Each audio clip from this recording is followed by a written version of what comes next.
Hey guys, my name's Ridge, and I'm going to tell you guys about the HearthStats uploader. So the HearthStats uploader is a tool used to log your matches, your wins and your defeats into HearthStats.net, whether it's in Arena or Constructed.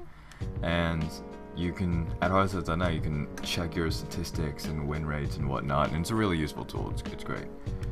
So step one is actually to create your decks and to set them as your active decks on HearthStats.net, corresponding to the decks you have in game. So if you have, if you're doing constructed and you have in order Shaman, Druid, and Priest, for example, that's what you want to have in your active decks. Step 2, you download the uploader at HearthStats.net/uploader. And the first time you start it up, it'll ask you for your user key. You can find that on your profile at HearthStats. So, run Hearthstone in windowed mode. It helps the uploader detect the screens and detect what's going on in the game. So, looking at the uploader, you can see 5 tabs. The log, the current match, decks, options, and about. They're all pretty self-explanatory. The log tells you what's going on, so it can, as you can see, it tells you, it logs what's happening during the game, so it just basically just says what it's seeing in your game right now. The current match tells you about your current match.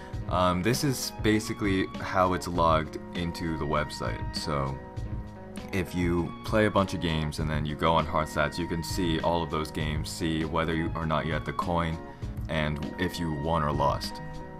The decks, so this is where your active decks came in. So it's basically the exact same thing as the active deck thing.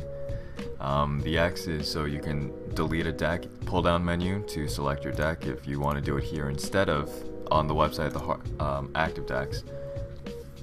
And if you say you built a deck at HearthStats.net, but you didn't have it in game, you deleted it so that you could put so you could have room for another deck, but you want to go back to that deck. All you have to do is pull down menu, select that deck, choose a slot for it, and then go to your collection, create a new deck, choose your class, etc. And then just click construct, and that'll automatically construct your deck. It's awesome. The options menu, pretty self-explanatory. It shows your user key. Don't tell your user key to other people unless you want them recording their stats into your profile, which I don't know why you would want that. Tells you how it's monitoring, which is screen analysis, just looking at your screen, basically. Check for updates, notifications. You can disable these notifications if you don't want them. They're basically little things that pop up in the corner and it says like, oh hey, it's the opponent's turn, it's your turn. We detected that you had a victory, things like that. And yeah, all this stuff, and then the about tells you about it. That's pretty much it. It's a pretty basic thing, but it's really useful for helping you log your Hearthstone stuff. Yeah, that's pretty much about it. You just start it up when you start Hearthstone, and it tracks your wins and losses, so you can see the statistics with the decks you run. It's useful for seeing how you're doing in the current meta, and it does it all automatically. And all you have to do is create your decks at HearthStats. So yeah.